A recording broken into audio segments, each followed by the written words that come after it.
تاریخ اجتماعی ایران، اثر مرتضی راوندی، جلد ششم، فصل پنجم، صفحه 567. مهمانسرای فخرالدین در قرن هفتم. ابن اسیر می نویسد فخرالدین مبارک شاه ابن حسن المرولودی، شاعر متوفا به سال 653 که در دربار غیاث الدین غوری میزیسته، مهمانسرایی بنا کرده بود که در آن کتب و شطرنج ها وجود داشته. علما که به مهمانسرا می رفتند کتاب می خواندند و جهال شطرنج می باختند و بدین قرار دانشمندان حتی در مهمانسرا نیز غذای روحی می یافتند. وکیل شهاب الدین خیوقی که محیط بر همه علوم بود و در 5 مدرسه درس می گفت، در جامعه شافعیان خوارزم در گرگانج کتابخانه ایجاد کرد که بنا به گفته نسوی مانند آن دیده نشده بود و دیده نشود. شهاب الدین چون اخبار هجوم مغول را شنید، خوارزم را ترک گفت و دریغش آمد آن کتابها را به خوارزم به جا گذاشتن و نفایس آن را به همراه برد. پس از مرگ شهاب الدین کتابهای وی به دست عوام الناس افتاد. نسوی کوشش کرد تا کتابهای نفیس و ممتاز را از آن میان به دست آورده و موفق شد، ولی پس از چند سال ناگزیر برای همیشه زادگاه خود را ترک گفت و آنچه از ذخایر موروث و مکتسب داشت در قلعه موتن خود به جا گذاشت. وی چنین میگوید: و از برای هیچ چیز از اندوخته خیش آن حسرت افسوس ندارم که بر آن کتابها اندوه میخورم. محتملاً کتابهای نسوی نیز دچار سرنوشت دیگر اموال مورخ مزبور گردید و به غارت رفت. فراموش نکنیم که تمام این کتابها خطی و با تحمل رنج فراوان گردآوری شده بود. ارزش کتاب. ویل دورانت میگوید اگر در میان جمعی زندگی میکنی که بزرگتر از تو کسی نیست، با نوابغ زمانهای گذشته معاشرت کن. با چند ریال میتوانی نصایح آنان را بشنوی و از نصیحت آنان بهره ها بری. اگر کسی گمان برد که کتاب نفوذی در شخص ندارد، اشتباه کرده است. نفوذ کتاب کند و آهسته است و مانند جریان آبی است که بر سر راه خود به تدریج دره‌ای باز می کند، ولی سال به سال چیزهای نوتر و تازه تری می آورد. کسی نیست که ساعتی در مصاحبت حکما و قهرمانان بگذراند و بر خود چیزی نیفزاید. اسفندیار کاتب در تاریخ طبرستان ضمن توصیف دوران نکبت و بدبختی خود، مطالعه کتاب را داروی درد و وسیله تشفی خاطر می شمارد. در این حادثه تدبیری جز خویشتن را به مطالعه کتب آرام دادن ندید. یکی از ملوک را پرسیدند غایت منتهای تو چیست؟ گفت: حبیب انظر الیه و کتاب انظر فیه والحق. از مطالعه اخبار و آثار قرون سوالف و ملوک و وقایع و حوادث تسکین دل این مسکین حاصل می شد. در ایران چنان که در صفحات و مجلدات قبل متذکر شدیم، حتی در قرون جدید و معاصر هیچ وقت کتاب خواندن و مطالعه و تحقیق رنگ عمومی و اجتماعی به خود نگرفت و همیشه هیئت حاکم و سیاست‌های استعماری سعی می‌کردند از بیسوادی و بیخبری مردم برای اجرای نقشه‌های اقتصادی، سیاسی و اجتماعی خود بهره برداری کنند. در دوره 50 ساله حکومت خاندان پهلوی این سیاست کمابیش دوام یافت و مطالعه در مسائل سیاسی و اجتماعی و تحقیق در احزاب و طبقات مختلف اجتماعی و بحث پیرامون دموکراسی و آزادی گناهی نابخشودنی بود. غیر از مطالعه کتاب، گردش در کوه‌ها، جنگل‌ها و مزارع در شمار تفریحات عمومی بود، چنانکه در تاریخ یزد آمده است: یکی از تفریحات و دلخوشی‌های مردم آن سرزمین گردش در کوه‌های سرسبز و دلنشین و بهره‌مندی از باغستان‌هایی بود که مردان خیر و نیکندیش برای تفریح و تفرج مردم ایجاد و احداث می‌کردند.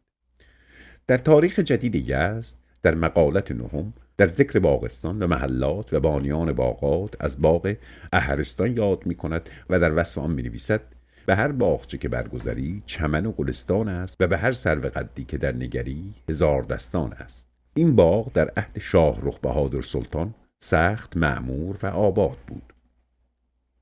احمد ابن حسین مؤلف کتاب می نویسد که در این دوره آسایش خلق به مرتبه‌ای بود که مردم دهاقین عوامل را کار نفرمودندی و قلب و پنبه و میوه که به شهر آوردندی همه بر اسب و استر بار کردندی و جامه‌های زیبا از قصب و دیبا پوشیدندی و مرغ‌های فربه با برنج در میان خوردندی. ولی بعداً در اثر مرگ ناگهانی سلطان و ظلم عمال دولت و خشکسالی و آمدن سیل و طوفان این گلستان غبارستان شد.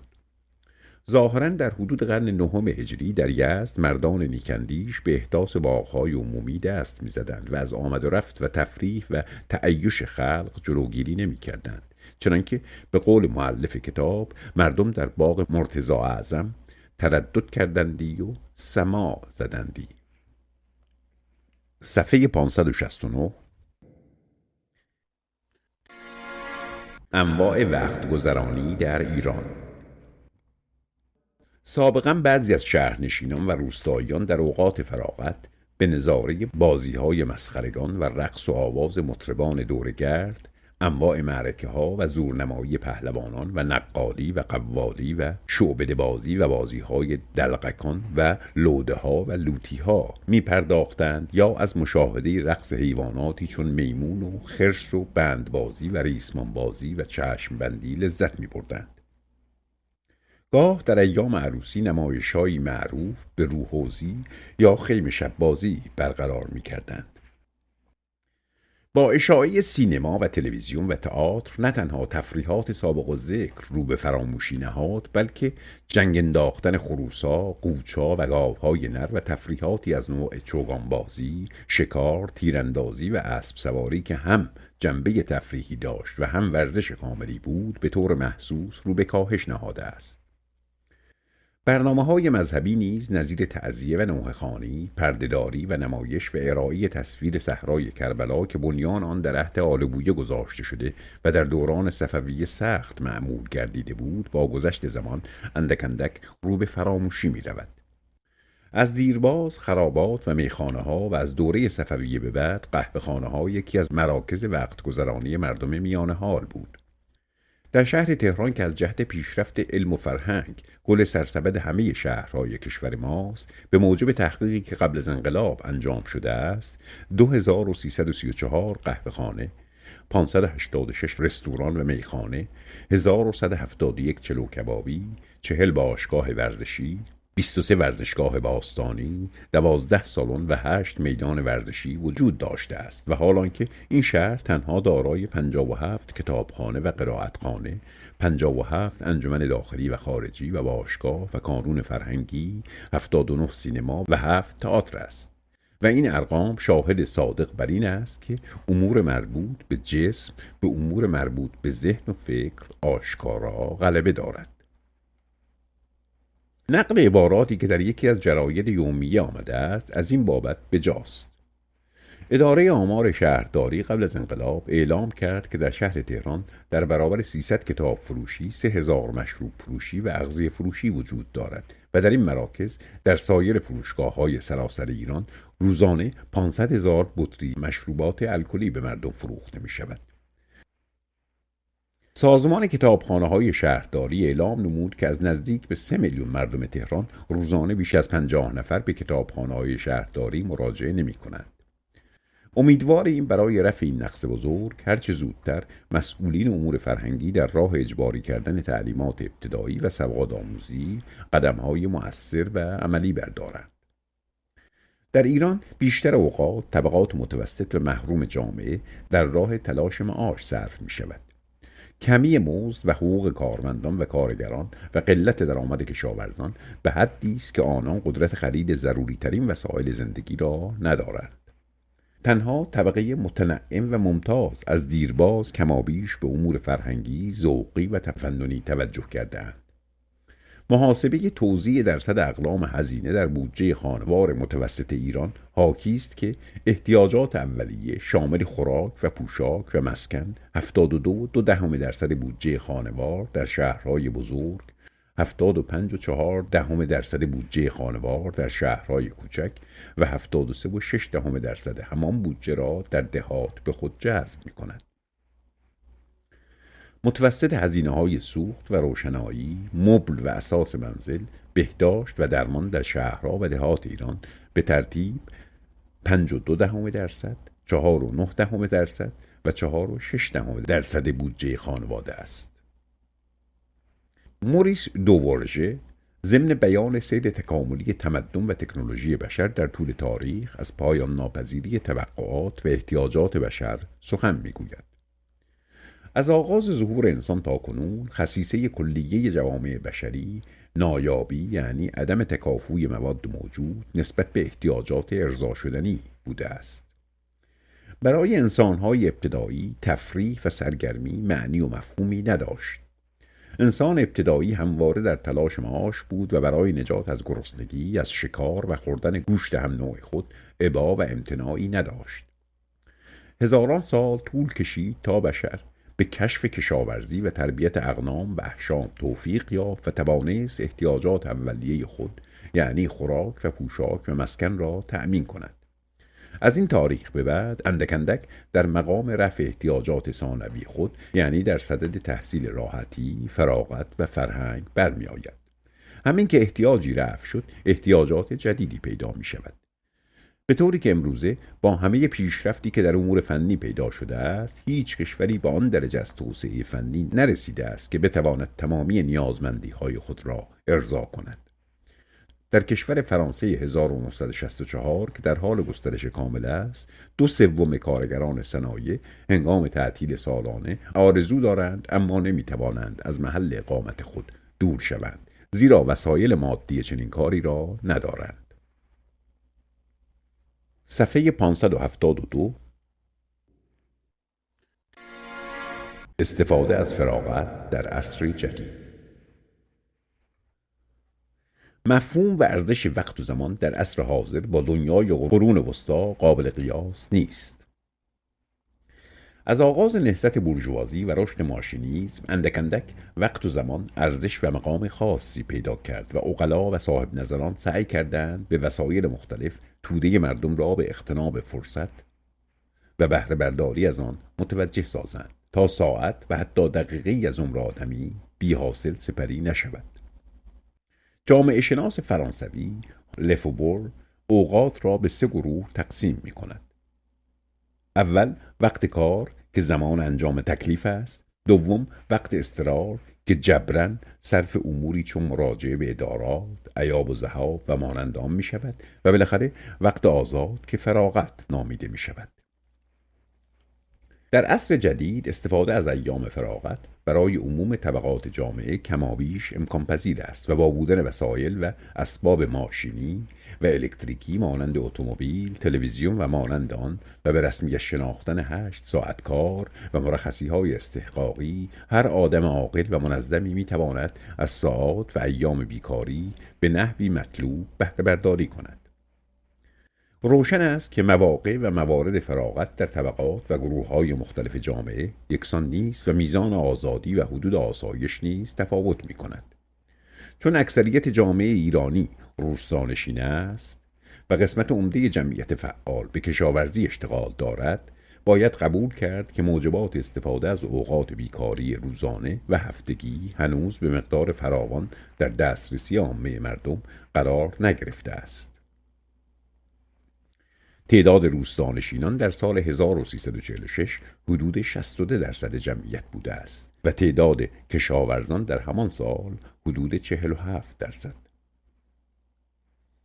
جدول میانگین ساعات کار هفتگی در رشته‌های عمده فعالیت‌های دست جمعی در 83 شهر ایران در 3 ماهه اول سال 1342 از این قرار است: کشاورزی و امور مربوط به آن متوسط ساعات کار هفتگی 66.4، معدن و امور مربوط 53.9، صنایع 59.2، ساختمان 56.6، برق، گاز، آب، آتش نشانی و بهداشت 52.8، بازرگانی و امور مربوط 51.3، حمل و نقل و ارتباطات 55.7، خدمات تفریحی و شخصی 81، متوسط کل 58 ساعت کار هفتگی.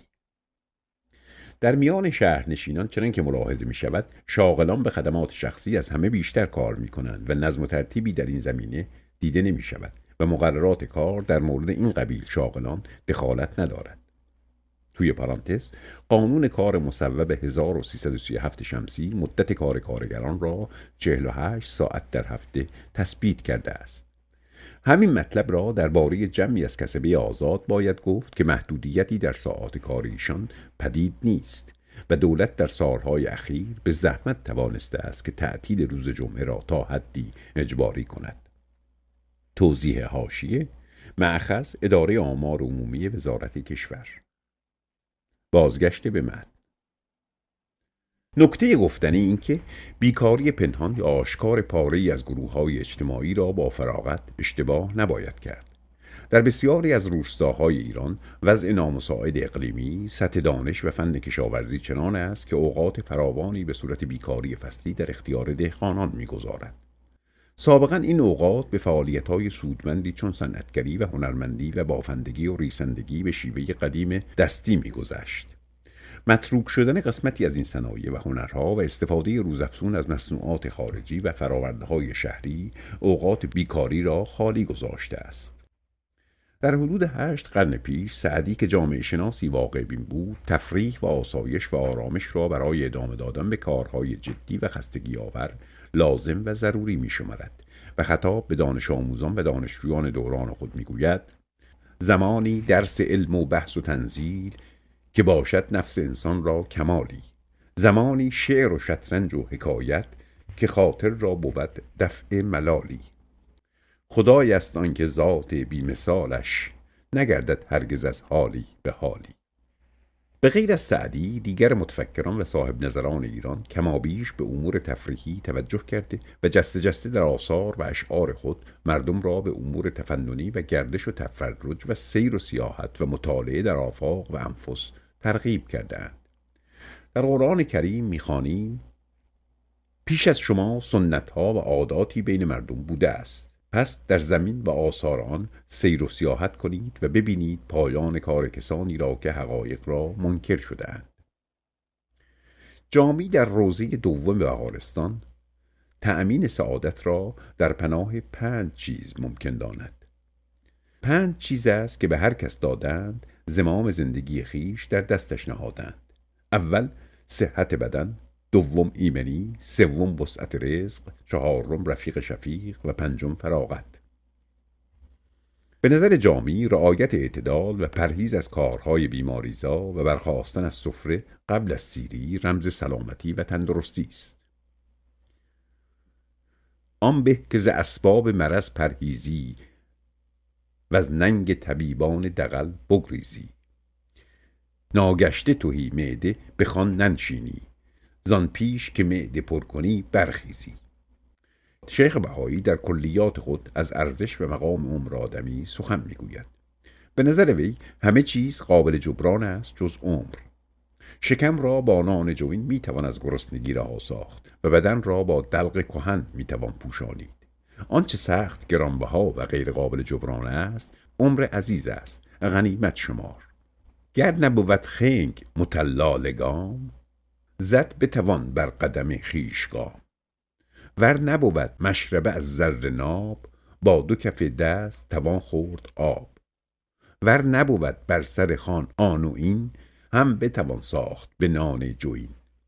ور نبود جامه اطلس ترا، دلق کهن ساتر تن بس ترا. شانه عاج ار نبود بهر ریش، شانه توان کرد به انگشت خویش. جمله که بینی همه دارد عوض، در عوضش هست میسر غرض. آنچه ندارد عوض ای هوشیار، عمر عزیز است غنیمت شمار. در میان متفکرین و صاحب نظران ایران آرا و نظریات میر فندرسکی پیرامون امور تفریحی به اصول و مبانی علمی جدید نزدیکتر است. صفحه 575. عقیده میر فندرسکی درباره تفریحات. میر فندرسکی از نویسندگان و متفکران عهد صفوی، متوفا به سال 1055 هجری قمری، همانطور که کار و هنر و صنعت را ضروری می‌داند، تفریح و استراحت و امور تفننی را نیز برای رفع خستگی و آمادگی برای کارهای جدی ضروری می‌شمارد. در عین حال او تناسایی و تنبلی و بیکاری و عدم معاونت افراد بشر را به یکدیگر تحریم می‌کند. او معتقد به فعالیت و کار و ایجاد و تولید ثروت و معاونت و معاضدت و داشتن زندگی مرفه و پیشرفته می باشد و شیوه تنپروران را مذموم می شمارد و این افراد را خسر دنیا و الاخرت می شمارد. نظریه او را درباره امور تفریحی نقل می کنیم. میر فندرسکی برای پیشرفت کار جسم انسان را محتاج به استراحت و فکر بشری را نیازمند تفریح می‌داند و وجود بازیگران و حقه‌بازان و اصحاب اساطیر و اهل مخرقه و مخرقه، سخن ساختگی و نیرنگ، دروغ، مضحکه، باعث خنده، مایه خنده، بذله، ملعبه، وسیله بازی، بازیچه. ادامه مطلب: او معتقد به نظمی خاص در زندگی است و کاملا متوجه است که کار دائم انسان را خسته و فرسوده می کند و توانایی فکر و جسم را در آن می بیند که پس از کار و کوشش برای رفع احتیاجات عمومی کسانی که مشغول بودند احتیاج به استراحت دارند و گذشته از استراحت لازم است که به تفریح بپردازند. او لزوم استراحت را اینطور تصریح می کند: اهل مدن را نفع رسد و این وقتی باشد که شرایط ضروری اهل مدن جمع آمده باشد و از کار خود ایشان را ملالت پیدا شده باشد و وقت عطلت اهل مدن باشد. عطلت، بیکاری، تعطیلی و مهمانی. ادامه مطلب: مثل عیدها و روزها که در آن کار عادت نباشد و نشاطی در اهل مدن از دیدن و شنیدن ملعبه و مضحکه و افسانه پیدا شود و رفع ملالتشان گردد و قوای عاقله در ایشان قوی شود و این به منزله تیز کردن ادوات است و اگر این شرایط مفقود باشد ضرر رساند و این سخن بر ظاهر عقل است. میر فندرسکی هر مذهبی که برخلاف معاش انسانی باشد و انسان را به ترک پیشه و هنر و کار تشویق نماید تکفیر می کند و متاسف است که در میان اسلامیان جماعتی خود را بر صوفیان بندند و به توکل گویند و معنی توکل این دانند که نظام کل معطل باید بود تا آنچه خورند و پوشند همه حرام باشد که معاونت نکنند و معاونت یابند. میر فندرسکی به رغم اهل تصوف و براهمه هند که به فعالیت‌های ثمربخش این جهانی اعتقاد ندارند میگوید کسی دنیای خیش را دایم ندانسته ولی باید این مرحله را گذرانید و در گذراندن این مرحله از داشتن توشه و راحله ناچاریم. فندرسکی به حدی به زندگی و تجمل آن معتقد است که وسایل و زیبایی بخشیدن به دوران حیات را لوازم می شمارد. او قسم نهم از کتاب خود را به موسیقی تخصیص داده است و میگوید درک موسیقی نظری برای همه کس واجب است. شاهنامه خوانی. ناگفته نگذاریم که تا قبل از نفوذ تمدن جدید در ایران نقالی، معرکه‌گیری و شاهنامه خوانی کاری پردرآمد و وسیله خوبی بود برای تفریح و وقت گذرانی طبقات متوسط و محروم اجتماع ایران. مولانا فتحی اصفهانی شاهنامه خوانی بی‌مثل بود که شعله آوازش بی تکلف و اغراق یک فرسخ زبانه می‌کشید در نهایت پیچیدگی و تحریر. توی پرانتز عالم آرای عباسی صفحه 191. و شاه عباس به شاهنامه خوانی علاقه داشت و از شاهنامه خوانان او یکی عبدالرزاق قزوینی خوشنویس بود که سالی 300 تومان حقوق داشت و دیگری ملا بی خودی گنابادی که در شاهنامه خوانی مشهور بود و در سال 40 تومان حقوق می گرفت. توی پرانتز چند مقاله تاریخی و ادبی نصرالله فلسفی صفحه 270. استاد محیط طباطبایی درباره یکی از شاهنامه خوان‌های قرن اخیر می‌نویسد که وی در ضمن شاهنامه خوانی چنان صدایش اوج می‌گیرد و بلند می‌شود که سرانجام به پاره شدن پرده سفاق منتهی می‌گردد تا حدی که فتق او به زمین می‌رسیده است. سفاق پوست نازکی که زیر پوست ظاهر بدن است. ادامه مطلب: شکار و چوگانبازی تفریح طبقات ممتاز مخصوصا سلاطین، امرا و سرکردگان بود.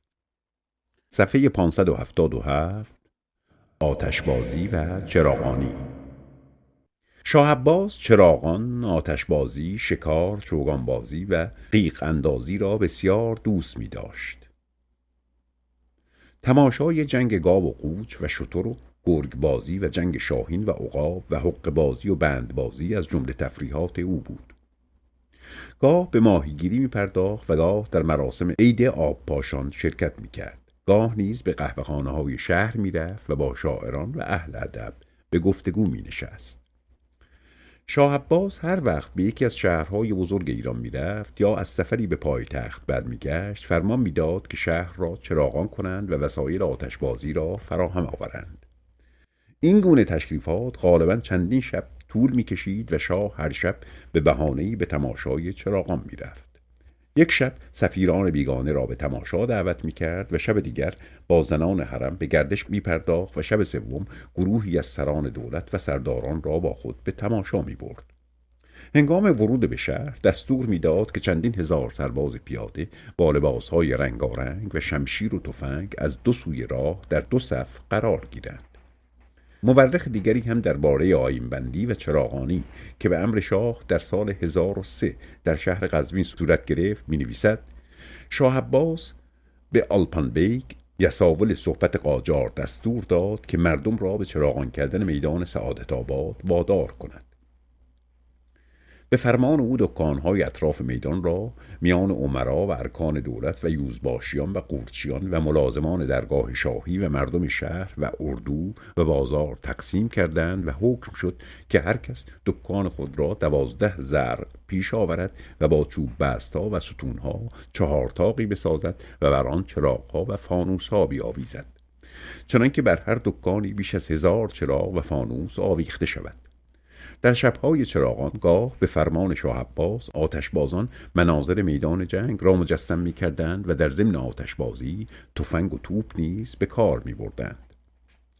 پیتر دولاواله جهانگرد ایتالیایی به خود توضیح می دهد که این تظاهرات و چراغانی ها به میل و رغبت مردم صورت نمی گرفته، بلکه مردم به دستور شاه ناگزیر بودند که مخارج این کارها را برای چندین شب تحمل نمایند. وی می نویسد وقتی که شاه عباس فرمان چراغان کردن میداد، تمام کسبه و توانگران شهر ناچار باید بر در و اطراف خانه و دکانهای خود چراغهای فراوان بگذارند. حتی شهری که فرمان چراغان و آتشبازی برایش صادر می کنند مبلغ اضافی نیز به کسی که حامل چنین فرمانی است به عنوان مژدگانی تقدیم می کند. به طوری که اشاره کردیم مخارج چراغان و آیین‌بندی خانه‌ها و دکانها با صاحبان آنها بود و چون غالباً این گونه تشریفات چندین شبانه روز دوام می‌یافت، کار بر مردم دشوار می‌شد و زبان به شکایت می‌گشودند. چنانکه یک بار با مداخله حسن بیگ شاعر هزلگو که شاه او را سگ لوند لقب داده بود، در ضمن تماشای چراغان شوخی‌های مکرر کرد و شاه به او گفت سگ مکرر شد. سگ لوند جواب داد آری، ولی نه چندان که آیین‌بندی و چراغان شما. شاه مقصود او را دریافت و فرمان داد چراغان را برچیدند. از آنچه گذشت به خوبی میتوان دریافت که جشنها، چراغانیها و طاق نصرت‌های تحمیدی که تا این اواخر در ایران معمول بود، باری بر دوش مردم و یادگار خودخواهی و استبداد سلاطین خودکامه نظیر شاه عباس بوده است. جشن عروسی شاه عباس.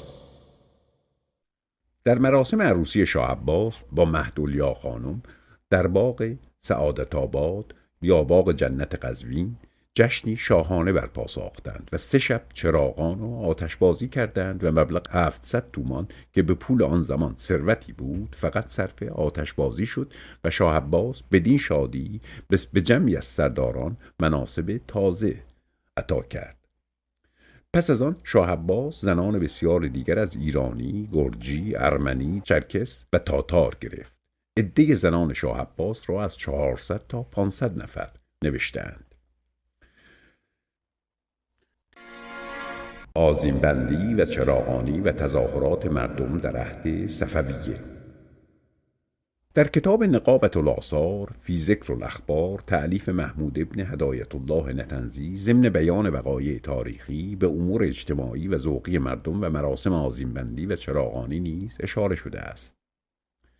چون نواب کامیاب شاه عباس چندگاه به وضع دلخواه در دارالعباده یزد به لوازم عیش و نشاط و مراسم فراغت و انبساط پرداخت، رایت نصرت به صوب دارالسلطنه اصفهان برافراخت و از استماع این خبر بهجت اثر مقیمان و متوطنان آن شهر به آذین بستن قیام نمودند و اصناف محترفه و غیرهم هر یک فراخور حال و مناسب اوضاع و احوال مصنوعات و مخترعات عجیبه ساخته و پرداخته به عرصه ظهور آوردند و پس از وصول موکب همایون عموم سکنه علی اختلاف مراتبهم به شرایط پیشباز و قواعد پاانداز قیام نمودند و نواب والا از راه میدان ایلچی خان متوجه باغ نقش جهان گردید و نظر بر هر یک از آن اشیا و صورتها طبع فریب انداخته دو چیز بسیار بسیار باعث ابتهاج طبیعت لطیف و موج انتعاش قریحت شریف گردید.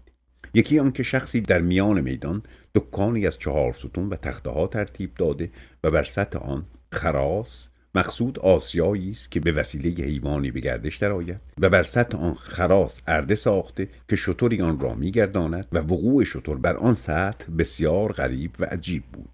و دیگر آنکه استاد شعر بافی کارگاه روانی اختراع کرده بود که به هر جهت توجه می نمود کارگاه به آن طرف روان گشته، استاد به کار خود مشغول و از میدان ایلچی خان تا در باغ نقش جهان در رکاب سعادت اقتران رفته 2 زرع مخمل بافت. از وقایع سال دیگر، ظاهرا سال 1005 و مسافرت شاه عباس به اصفهان، اشاره عالیه به اهتمام سرانجام اسباب و آلات و ادوات چراغان نفاذ پذیرفته و در عرض 2-3 ماه از تمامی ممالک عراق و فارس ارباب حرفت و اصحاب صنعت و هنرمندان پاکیزه فطنت و مهندسان عالی فطرت در دارالملک عراق مجتمع گشته آنچه لازمه فکر زینتگر و اراده طبع دانشور ایشان بود بر منصه ظهور جلوه دادند. تمامی دیوارهای عمارتی که بر حواشی میدان است پست و بلند آن را مساوی ساخته و سفید کرده نقاشان به 1000 قلم و مصوران صورتنگار مانی رقم صور جمیع مخلوقات عجیبه و موجودات غریبه بر آن نقش کردند، چنانکه هر صفحه از آن نسخه عجایب المخلوقات بود. از جمله 12 چرخ ساخته بودند و بر 3 چرخ قریب به 1000 چراغ نصب کرده که از روشن کردن یک چراغ و گردش چرخ تمامی چراغ‌ها بر آن چراغ روشن می‌گشت. صفحه 580 ایجاد باغ مصنوعی. دیگر آنکه در 4 زاویه میدان در هر زاویه باغی طرح کرده از هرچه در باغات کائنات باشد و آنچه لازمه گلستانها و بوستانها بود، از شکوفه و گلها و لاله‌ها و سایر ریاحین، از بنفشه و نرگس و سوسن و غیره، و از اشجار میوه‌دار و غیر آن مثل بید و چنار و عرعر و سرو و صنوبر و غیر ذالک، از چوبها پرداخته و برگها و گلها از اقمشه الوان بر او ترتیب داده و از موم رنگین میوه‌ها از آن نمایان ساخته به طریقی که از لطافت مشابهت مضمون و فاکهة لا مقطوع و لا ممنوعه بر او صادق بود و از کثرت نوجوانان ساده و زار که در صحن آن چمن سیار بودند ما صدق و یطوف علیهم غلمان کأنهم لؤلؤ مکنون وصف او را لایق می نمود. صحنه جنگ مصنوعی. پس از آن 4 قلعه در 4 طرف میدان ساخته بودند و بر هر قلعه موازی 100 صورت به شکل مردان سپاهی از قزلباشی و ازبک، همه به لباس ارغوانی و آبی با یراق جنگ و جدال بر برج‌ها و کنگره‌های آن قلعه نصب کرد. اول مرتبه چنان که رسم و آداب اهل حرب و قتال باشد، ایلچیان به قصد صلح و صلاح آمد و شد کردند. چون مهم صلح صورت نیافت، شروع در جنگ و جدال کرده صدای توپ و تفنگ به اوج حصار نیلگون رفته، آنچنان دود و غباری تیره و تار متساعد گردید که کوکب شرارش متکون گشت. بعد از آن این قلعه ها را آتش زدند. شرح این جشن و شادمانی در کتاب نقابة الآثار نیز به تفصیل آمده است. در این کتاب پیرامون مخارج این جشن چنین می‌خوانیم: از مشرفان این جشن غرایب آثار چنین استماع رفت که مبلغ 400 تومان صرف این 4 قلعه و اسباب آتشبازی شد و اخراجات چراغان و اسباب و مصالح آن و ساختن آن غرایب و عجایب که در آن میدان به عرصه ظهور آورده بودند با اجرت استادان و رعایت مهندسان و مخترعان 2300 تومان به قلم آمده و خرج 15000 پیاده که هر نفر را سواری یراق و لباس 1 تومان نقد خرجی داده بودند که این هم قریب به 20000 تومان می شود. شاه عباس دوم در محرم 1070 به کاشان رفت و پس از پذیرایی مفصل و با شکوهی که در واقع فین از شاه به عمل آمد، روز یکشنبه منادی جار کشید که شاه وارد فین گشته و فردا به شهر خواهد آمد. آصف فرماندار شهر حکم نمود که یهودیان جدیدالاسلام باید پیشواز بروند. مردم شهر تا فین صف بسته ملتزمین رکاب با زین و برگ‌های طلا و جوانان خوشرو با لباس‌های زربفت و مسلح و عده زیادی توپچی هم همراه شاه بودند. پادشاه قیافه بسیار زیبایی داشت و 2 زنجیر فیل پشت سر شاه و 2 جفت شیر و ببر نر و ماده هم به دنبال آنها در حرکت بودند. وصفی از یک مهمانی. پیتر دولاواله در سفرنامه خود می‌نویسد: در همدان یک نفر به نام شیخ احمد بیک که با ما سابقه آشنایی نداشت برای اسب‌های ما علوفه و علیق فرستاد و مرا از جانب خود و زنها را از جانب زنهایش دعوت کرد. ایرانیان بخصوص در مورد خارجی ها از جهت تقدیم هدایا خیلی سخاوتمند هستند، اما از طرف دیگر طبق رسوم کسی که هدیه‌ای دریافت می‌کند در مقابل آن چیزی به همان ارزش یا گرانبهاتر می‌دهد، زیرا اگر این عمل انجام نگیرد کسی که هدیه داده است گنه‌مند می‌شود. مرا به اتفاق همراهانم در کنار داروغه شهر نظربیک که در حقیقت صدر مجلس به شمار می‌آمد نشاندند. 3 زن خواننده و نوازنده نیز با سازهای خود در اتاق بودند. یکی از سازها زهی بود که به آنچه ما داریم شباهتی ندارد. این زنان غالباً کسانی هستند که مردان می توانند ایامی را با آنان به سر آورند، ولی در موقع مهمانی به منظور خوانندگی و نوازندگی و گرم کردن مجلس به منازل دعوت می شوند. روی زمین در جاهای مختلف ظرفهای بزرگ پر از میوه‌هایی از قبیل انار، گلابی، انگور، فندق و شور و پسته و جز اینها چیده شده بود که میهمانان گاه گاه به سمت آنها می‌رفتند. در وسط اتاق 2 پسر بچه که به نظرم از غلامان بودند به طرز 2 زانو که علامت حقارت و کوچکی است نشسته بودند و اطراف آنان پر از تنگ‌های شراب بود که مرتباً از آنها در جام‌های نقره می‌ریختند و به میهمانان می‌دادند. مطرب‌های زن آوازهای دلپذیر ایرانی می‌خواندند و غالباً آواز با نواختن آلات موسیقی و رقص توأم بود. سپس پیترو از سفره قلمکار بزرگی که در وسط اتاق پهن کرده بودند و قاب‌های پر از پلو و فعالیت غلام بچگان در تقسیم غذا سخن می‌گوید و می‌نویسد: غیر از ما فرنگی ها که با قاشق غذا خوردیم، ایرانی ها از دست خود به عنوان قاشق استفاده می کنند و به طریق خاص 4 انگشت را به طور پیوسته به یکدیگر در داخل ظرف غذا می چرخانند، به نحوی که در نظر ما خارجی ها بسیار کثیف و دور از تمدن می نماید. سپس از طرز تهیه پلو در ایران سخن می گوید و می نویسد: این غذا فوق‌العاده سالم و به ذائقه من خوشایند است. پیترو ضمن بیان جزئیات سفر خود در ایران می نویسد که پس از حرکت از ساری به دهی رسیدم. خانم خانه‌ای که به آنجا وارد شده بودیم با وجود خواب سنگینی که مرا گرفته بود تا نیمه شب با ساز و آواز و رقص یک زن زشت روی و بد صدا مرا بیدار نگه داشت، اما در عوض نمایشات جالبی نیز از طرف چند پسر بچه انجام گرفت و بخصوص یکی از آنان که آواز می‌خواند و می‌رقصید و تقلید زن خانه را در می‌آورد بی نهایت در کار خود مهارت داشت و خواب از سر من رو بود و واقعا میتوانم بگویم تا به حال به این خوبی و دلپذیری ندیده بودم. چراغانی شهر. غیر از اعیاد مذهبی و مواردی که مردم طبعاً و با میل و رغبت به اجرای مراسم چراغانی و جشن و سرور اقدام می کردند، گاه جشنهای رسمی نیز برگزار می شد و از طرف شاه فرمان چراغانی صادر می گردید و مردم ناگزیر به انجام آن بودند. پیترو می نویسد عصر 10 نوامبر 1619 میلادی شاه دستور داد میدان قزوین را چراغان کنند و خودش نیز سوار اسب تا پاسی از شب به اتفاق بزرگان و امرا در آنجا گردش کرد. این چراغانی را دکاندارها و مردم شهر به خرج خود انجام می دهند تا در شادی شرکت کرده باشند و هر کس که مأمور ابلاغ امر شاه برای چراغانی شده باشد پول و هدیه فراوانی از مردم شهر دریافت می کند. در شب چراغان روی تمام دیوارها و بامها و ایوانهایی که در اطراف میدان بزرگ شهر است چراغهای کوچک گلی پر از روغن میچینند و بی آنکه برای جلوگیری از باد چنان که در شهر روم مرسوم است دور آنها را کاغذهای بنفش یا چیزی شبیه به آن بپیچند آنها را روشن میکنند. حتی چراغها را بی نظم و ترتیب بدون آنکه نقشه و صورت معینی داشته باشد در هم و بر هم قرار میدهند. ولی با این همه چون تمام در و دیوارهای اطراف میدان که خیلی بزرگ است از بالا تا پایین نورانی می شود منظره جالبی به وجود می آید و شب مثل روز روشن می شود.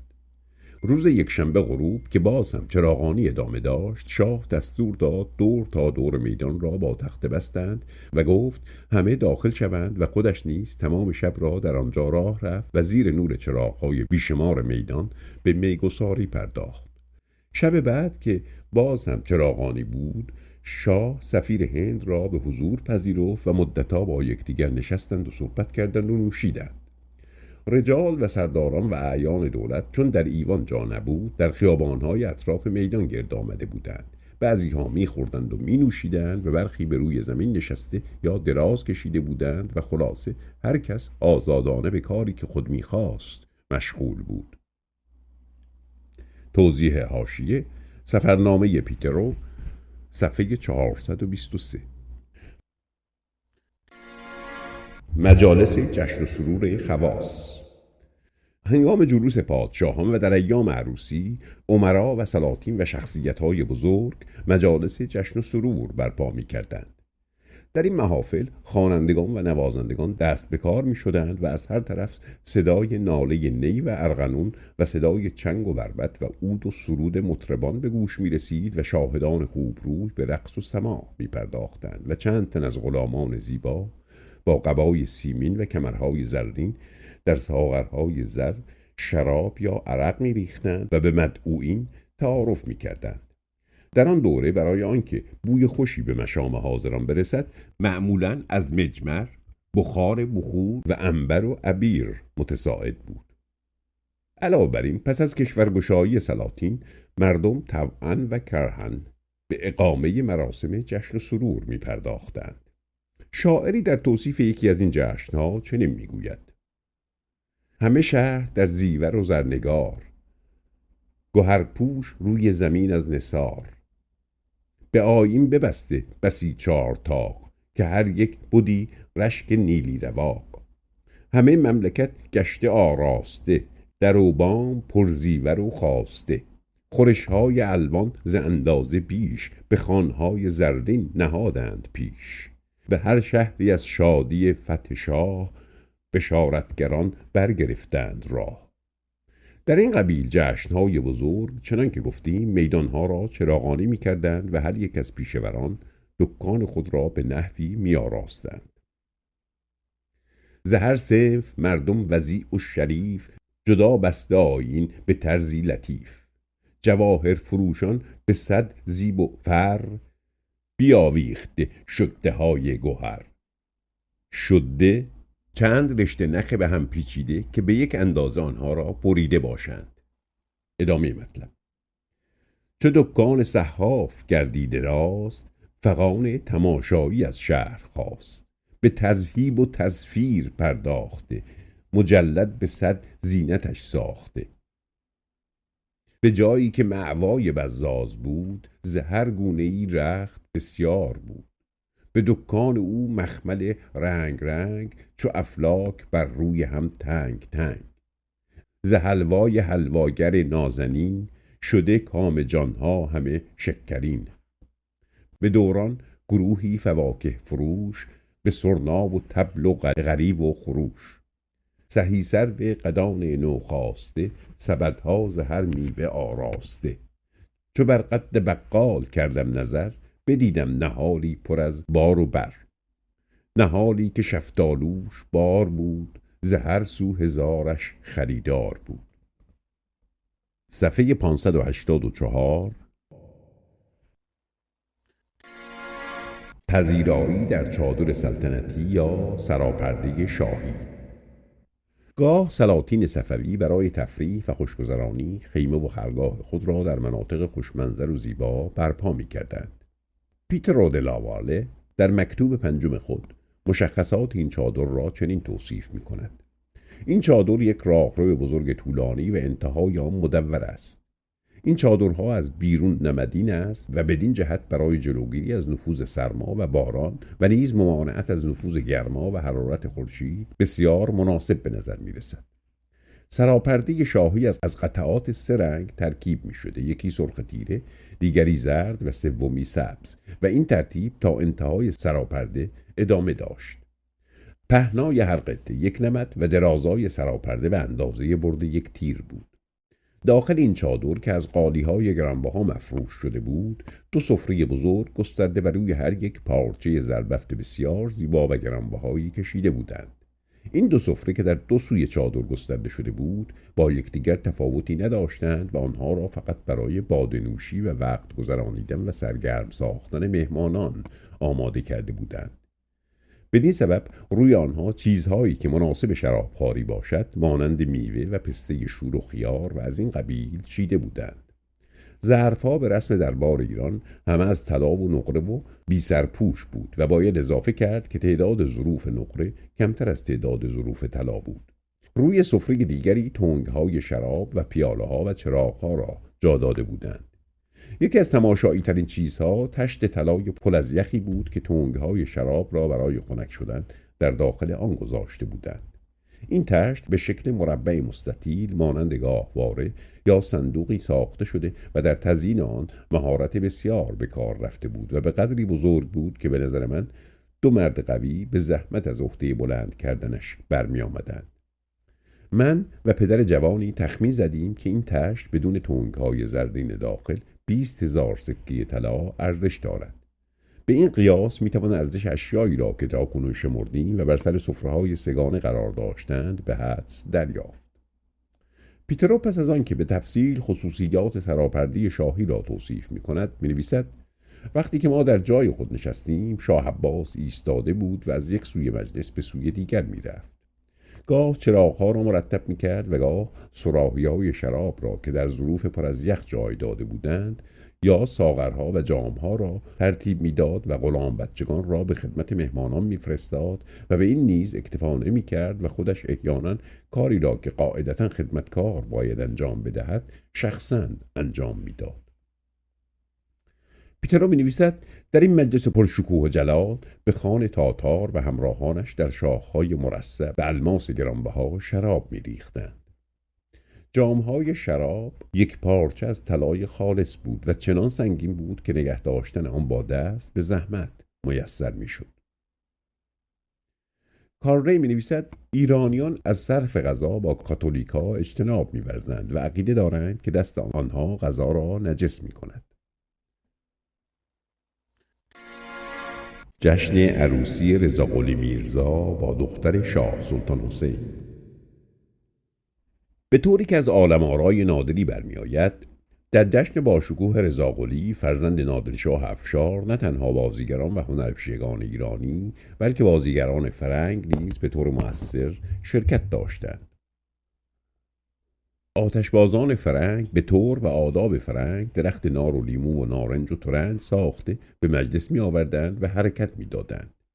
خود به خود آتش در آن افتاده و شعله‌ای که از آن زاییده می شد نارنج و ترنج و لیمو و نار بود. 10 نفر آدم از مقوا ساخته به میان مجلس حاضر نمودند که بدون تکلف از دهن و دماغ آنها آتش در می آمد و رقاصی زیاد می نمودند، چنانکه چشم مجلسیان خیره گردید.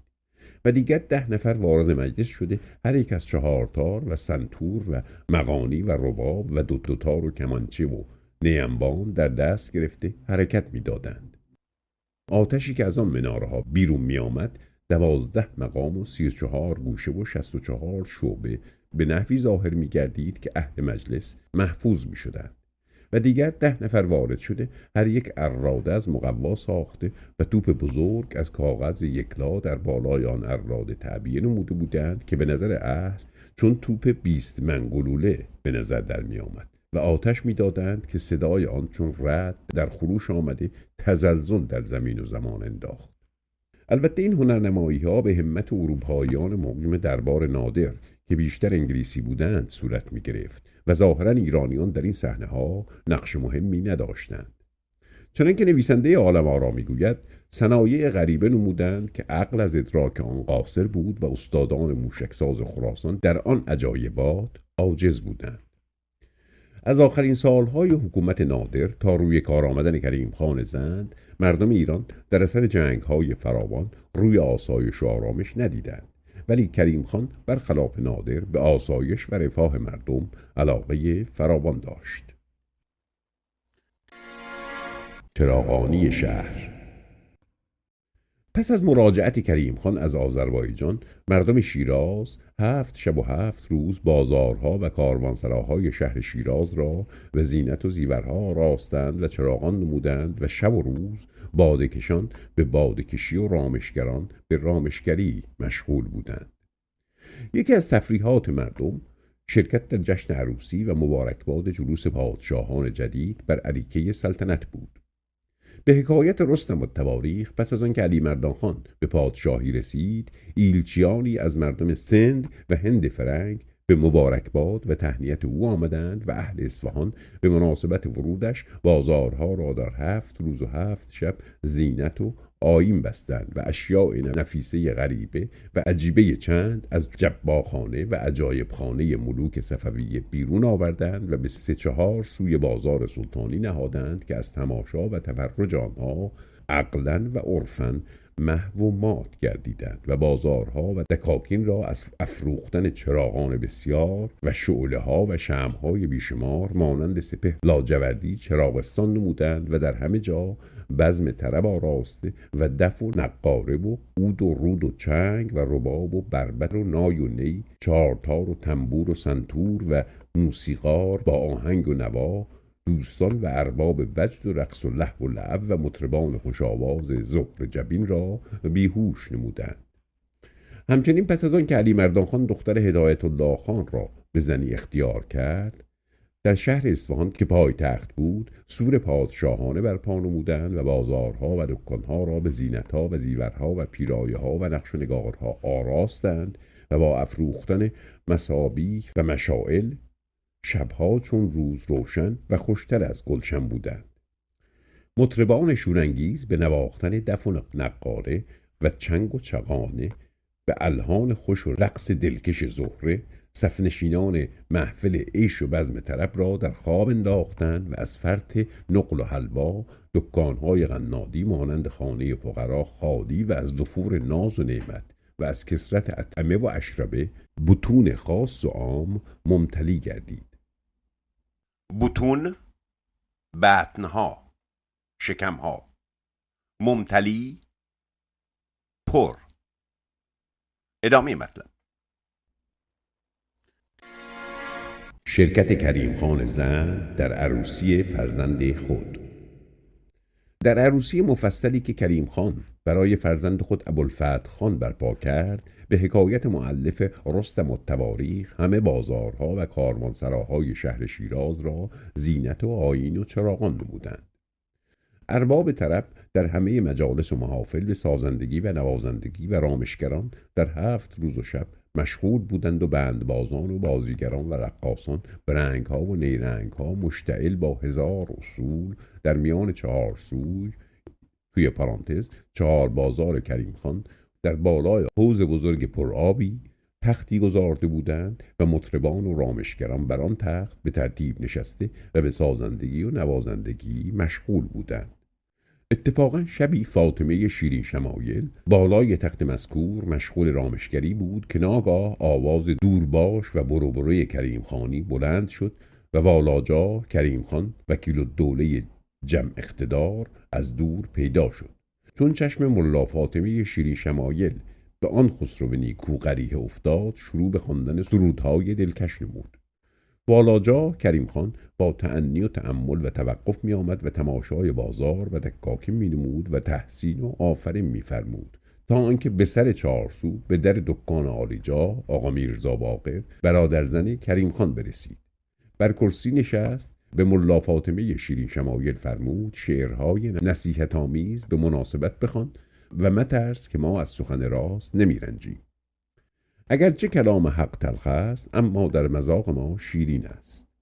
آن صنم لاله عذار سرمست این شعر را برخواند: مجو درستی عهد از جهان سست نهاد، که این عجوزه عروس هزار داماد است. حافظ. ای پادشاه چشم به حال گدا فکن، کین گوش بس حکایت شاه و گدا شنید. حافظ. ریشخندی به تو بنمود فلک، غره مشو، که از دماغ تو برون آورد این باد غرور. عرفی. مکن تکیه بر ملک دنیا و پشت، که بسیار همچون تو پرورد و کشت. سعدی. آن والاجاه سرمست با انصاف حق پرست از شنیدن این اشعار متأثر گردید و بسیار گریست و به ملا فاطمه اشاره فرمود که باز بخوان. آن خدیو دهان آن نگار شکرخند بوسید و به دست مبارک خود دهانش را پر از مروارید کردند. از شنیدن اشعار نصیحت آمیز تنبیه گردید و حسن سلوکش با خلایق بیشتر شد. صفحه 589. مهمانی آقا علی از آقا محمد خان قاجار. روز 5 فتح گواشیر شاه جهانپناه را خاطر انور رغبت تماشای شهر افتاد. فرمودند فردا می رویم گواشیر را تماشا نمایی. آقا علی به عرض رسانید حال که حضرت همایون را میل سیر گواشیر است، اگر در غلام منزل ساعتی نزول اجلال فرمایند و رفع خستگی نمایند و قهوه و قلیان نهاری صرف شود، مراهم شاهنشاه نسبت به غلام کمال ظهور خواهد نمود و تا قیامت خود و اولاد و احفادم مفتخر خواهند بود. خاقان گیتیستان اجابت استدعای او را فرمود. فردا حضرت شاه از اردو به جانب شهر عز ورود بخشود. آقا علی کمایت بقی چنان که شایسته است، چنان که درخور است. ادامه مطلب. آقا علی کمایت بقی تشریفات بر مقدم سلطانی قرار داد و از دروازه تا خانه خود کوچه ها را مفروش و گاو و گوسفند زیاد هر 10 گام یکی سر بریدی. موکب سلطانی از دروازه موسوم به دروازه مسجد داخل شده، اول به تماشای جامع گواشیر که از بناهای مبارزالدین محمد ابن مظفر است خاطر گماشته، بعد به سیر مسجد ملک که بنای ملک قارون سلجوقی است و بازار و کاروانسرای گنجلی خان زند اقدام نمود. از آنجا به خانه آقا علی تشریف ورود و در ایوان رفیع جلوس و روی به آقا علی فرمود که پنجره این ایوان کجاست که اثرش هست. عرض کرد لطفعلی خان به واسطه عناد با این غلام که در موکب بالا بوده کنده و برده. بعد شیرینی و حلویات و تنقلات الوان به حضور آورد. شاه فرمود آقا علی تو که در موکب ما بودی و اینجا هم هرچه داشتی لطفعلی خان برد، اینها را از کجا آوردی؟ عرض کرد از پرتو التفات شاهنشاه دارم. بعد از صرف نهار و فراغ از خواب، آقا علی 2 پسر خود را که هر یک را یک شال کشمیری حمایل کرده بود به حضور آورد و عرض کرد چیزی که پیشکش مقدم مبارک نمایم لطفعلی خان برایم باقی گذاشته. این 2 غلام بچه را به غلامی آوردم. خط میرزا حسین را ملاحظه فرموده تحسین و آفرین فرمودند. حکومت کرمان را به آقا محمد تقی و صندوقداری خواسته را به میرزا حسین مرحمت فرمود. در همان حین خبر گرفتاری لطفعلی خان را آوردند. این خبر موجب ازدیاد مرحمت شاه به آقا علی گردید. وصفی از یک مجلس مهمانی در عهد لطفعلی خان زند. در کتاب آخرین روزهای لطفعلی خان به قلم سر هارفورد جونز آمده است: اندکی بعد از ورود من عطردانی آوردند که در آن تکه های کوچکی از عود میسوخت و خوشبوترین عطر را به مشام میرسانید و سپس قلیانی با سر طلا و مرصع، بدنه‌ای بلورین و خوشبرش در پیش من نهادند، در حالی که قلیانی که برای جواهر فروش آوردند عبارت بود از یک نی پیچ معمولی چوبین با بدنه ساده شیشه‌ای و سرقلیانی از گل پخته سیاه.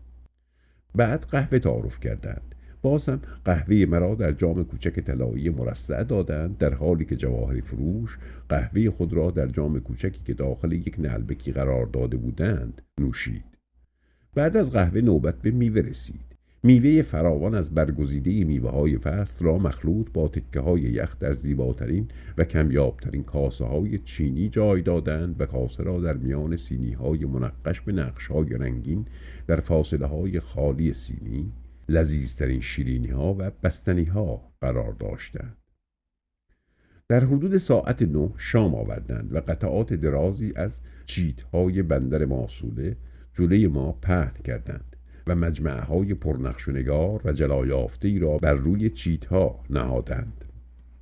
در هر مجمع 3 سینی گرد بزرگ مسی گذاشتند که در سینی اول 3 نوع پلو با گوشت و سبزی وجود داشت، در سینی دوم 3 نوع گوناگون کباب و گوشت‌های سرخ شده و در سینی سوم 3 نوع نوشابه و در 2 سینی اول نلبکی‌های کوچک شامل انواع ادویه، چاشنی، نمک و فلفل بود. برای من به جای سینی مسی سینی نقره تعیین شده بود. در این گونه میهمانی ها بعد از آنکه آفتابه و لگن را برای شستشوی دست چرخاندند، میزبان با ادای بسم الله شروع غذا را اعلام می کند و هنگامی که متوجه شد که مهمان ها دست از غذا کشیدند، با ادای کلمه خدایا زیاد کن علامت برچیدن سفره را به پیش خدمت ها می دهد و بلافاصله الحمدلله میگوید و سپس برای هر میهمان آب داغ و صابون میآورند و بار دیگر قلیانها را پیش میآورند. جونز در جای دیگر از این کتاب از مجلس مهمانی دیگری که میرزا حسین برای او ترتیب داده بود یاد میکند و مینویسد: در پایین اتاق 3-4 نفر از خوش‌صداترین آوازخوان‌های شیراز و مشهورترین نوازندگان کمانچه جای گرفته بودند و پیش از آن که شام را بچینند از خوانندگان خواسته میشد غزلیاتی از حافظ و یا شعری چند از اشعار خود میرزا حسین به آواز با همراهی ساز بخوانند. سفره شام همیشه عالی بود و در حدود ساعت 9 پهن میشد. میرزا حسین از لذت بردن مهمانانش بیش از هر چیز دیگر لذت می‌برد. وقتی سفره را میچیدند اتاق را اطراگم میکردند و بار دیگر قلیان میآوردند.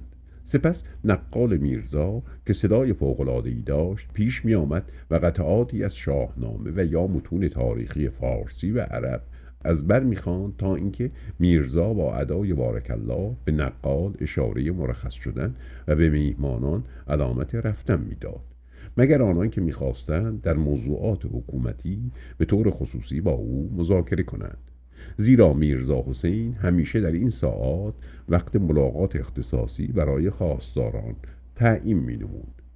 1-2 بار هم بعد از شام فرزندان میرزا بزرگ را به مجلس آوردند تا برای سرگرم کردن میهمانان به مشاعره بپردازند.